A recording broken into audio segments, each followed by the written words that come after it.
আসসালামু আলাইকুম। দেশ এবং দেশের বাইরে থেকে আজকে আমার যে ভিডিওটি দেখতেছেন, প্রথমে একটা লাইক দিয়ে শুরু করবেন।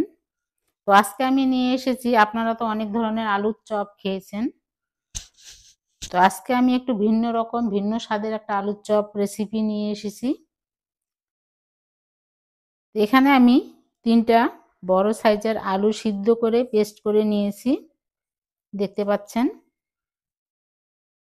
এই ভিন্ন স্বাদের এবং ভিন্ন রকম এই আলুর চপটা আপনাদের যদি কোনো অংশে ভালো লেগে থাকে তাহলে সাবস্ক্রাইব করে আমার পাশে থেকে যেতে পারেন, বেল বাটন চাপ দিয়ে রাখবেন। পরের ভিডিও আপলোড দেওয়ার সময় চলে যাবে আপনাদের কাছে নোটিফিকেশন। তো এখন সিদ্ধ আলুটা আমি এখানে দিয়ে দিচ্ছি, এটা হচ্ছে পেঁয়াজ, একটু হালকা তেলে ভেজে নিয়েছি, একদম বেরেস্তা করিনি। রসুন একটু হালকা ভেজে নিয়েছি। আর এখন দিয়ে দিচ্ছি এখানে কাঁচামরিচ কুচি। আর এটা হচ্ছে চীনাবাদাম। চীনাবাদামটা ভাজা নয়, এটা কাঁচা।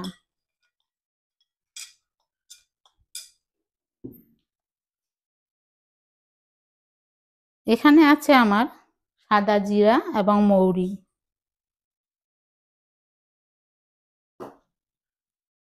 এখন দিয়ে দিচ্ছি সিদ্ধ করা ছোলা।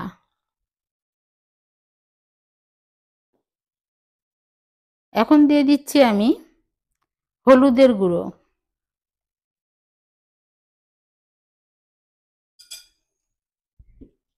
এখন সবগুলো আমি এক সাইডে সরিয়ে রাখলাম। রাখে ভাজা শুকনো মরিচগুলো নিয়ে নিলাম।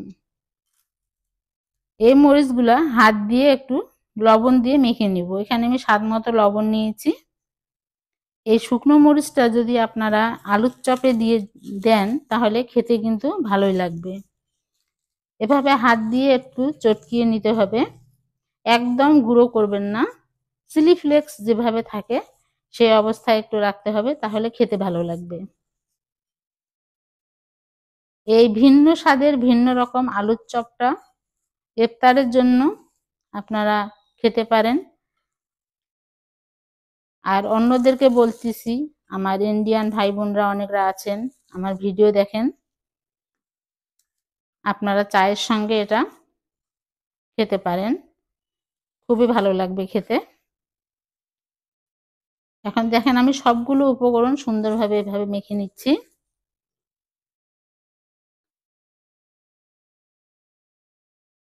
এখনো যারা লাইক দিতে ভুলে গিয়েছেন প্লিজ একটা লাইক দিয়ে দিবেন। আর পুরো ভিডিওটা ফুল ওয়াচ করার চেষ্টা করবেন, কারণ একটা ভিডিও তৈরি করতে অনেক কষ্ট হয়, এটা বুঝে নেবেন। আপনারা যেহেতু সঙ্গে এতদিন ছিলেন, আছেন, থাকবেন, তাই বলতেছি। এখানে আমার দেখেন আলুটা সুন্দরভাবে মাখানো হয়ে গেছে। এখন আমি এখানে দিয়ে দিচ্ছি একটা ডিম। এখন এই ডিমটা দিয়ে ভালো করে একটু সুন্দর করে মেখে নিতে হবে। ডিমটা দিয়ে আমার সুন্দরভাবে মাখানো হয়ে গেছে, দেখতে পাচ্ছেন। এখন আমি এখানে বাইন্ডিং এর জন্য দিচ্ছি চালের আটা। এটা কিন্তু আমার আতপ চালের আটা। এটা পরিমাণ বুঝে দিতে হবে, আলু কতটুকু ততটুকু পরিমাণ বুঝে দিতে হবে। এখন আমি অল্প একটু দিয়ে মেখে নিচ্ছি, লাগলে পরে আবার আর একটু দিব। এটা আতপ চালের আটা দিলে খেতে ভালো লাগবে এই চপটাতে। এই অবস্থা হয়েছে, এখন দেখতেছি আর একটু লাগবে, তো আমি আর একটু আটা দিয়ে দিচ্ছি। দিয়ে সুন্দর করে আটার সঙ্গে আলুটা মেখে নিতে হবে, একটা ডো তৈরি করতে হবে।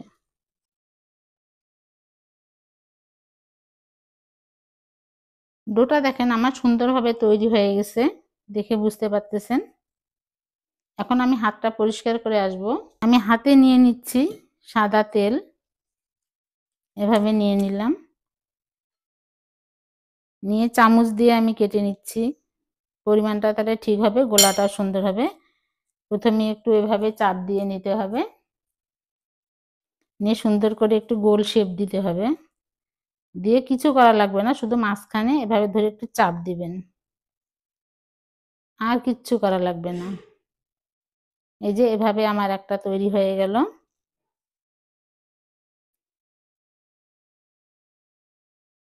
আমি আর একটা দেখাচ্ছি আপনাদেরকে। এভাবে একদিন হলে তৈরি করে খেয়ে দেখবেন, অনেক ভালো লাগে খেতে।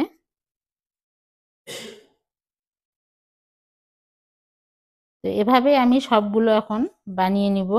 সবগুলো দেখেন আমার বানানো হয়ে গেছে। এখন চলে যেতে হবে চুলায়। এদিকে আগে থেকে পাত্রে আমি তেল বসিয়ে গরম করে নিয়েছি, তেলটা অলরেডি গরম হয়ে গেছে।